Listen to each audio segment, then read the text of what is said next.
नमस्कार शेतकरी मित्रांनो.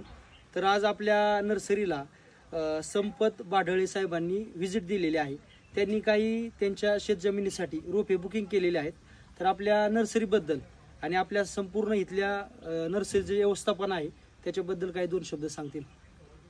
नमस्कार, मी संपत बाढळे देवाची उरळी या ठिकाणाहून आलेलो आहे. माझं स्वतःचं 7 ते 10 एकर क्षेत्र आहे. त्यामध्ये बागायती क्षेत्र असल्यामुळे मला झाडं लावायची होती. बरेच दिवस झालं मी पाहत होतो कोणत्या नर्सरीमध्ये व्यवस्थित झाडं भेटतील. शेवटपर्यंत त्या झाडांचं लावण्यापासून तर येणारं उत्पन्न मार्केटमध्ये न्यायचं आहे तिथपर्यंत महत्त्वाची माहितीची मला आवश्यकता होती. आणि ती आवश्यकता या ठिकाणी आल्याच्या नंतर शेठने मला सांगितली. मी संपूर्ण नर्सरी हिंडून फिरून पाहिली. साधारण 10 ते 12 एकरमध्ये क्षेत्र आहे आणि खूप लहानपासून मोठ्यापर्यंत झाडं आहेत आणि प्रत्येक व्हरायटीचे आहेत, प्रत्येक क्वालिटीचे आहेत, प्रत्येक फळझाडं इथे मिळत आहेत.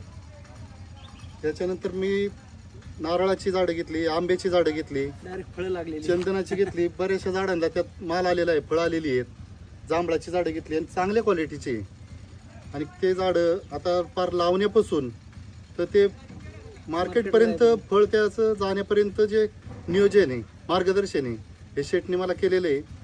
त्या झाडांच्या बाकीचे जे फवारणी, रोगराई, किमती, हा सगळ्या विषयाचं त्यांनी अतिशय मला व्यवस्थित समजून सांगितलं आणि त्यांच्या मार्गदर्शनाने मी पुढं ते करणार आहे.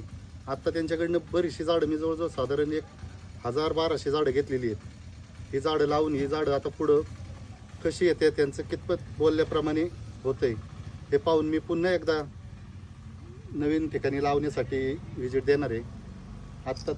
आता जी काय बरीचशी झाडं घेतल्यात त्यातल्या बऱ्याचशा झाडांना पूर्णपणे फळं तयार आहेत, डायरेक्ट रेडी तयार आहेत. ती फळं बरीचशी फुलं आहेत, फळं आहेत आणि झाडं एकदम 15 फुटापर्यंत 20 फुटापर्यंत सुद्धा आहेत. म्हणजे मोठाली झाडं आपण म्हणतो तशी पण झाडं इथं तयार आहेत. तर हे झाडांचं अगोदर कसं पूर्णपणे नियोजन होतंय हे पाहून मग हे सर्व लावल्याच्या नंतर 1 महिन्याच्या नंतर पावसाळा चालू झाल्याच्या नंतर पुन्हा एकदा मी येणार आहे आणि अजूनही कोणत्या वेगळ्या पद्धतीची जे राहिलेली झाडं आहेत ती लावणार आहेत.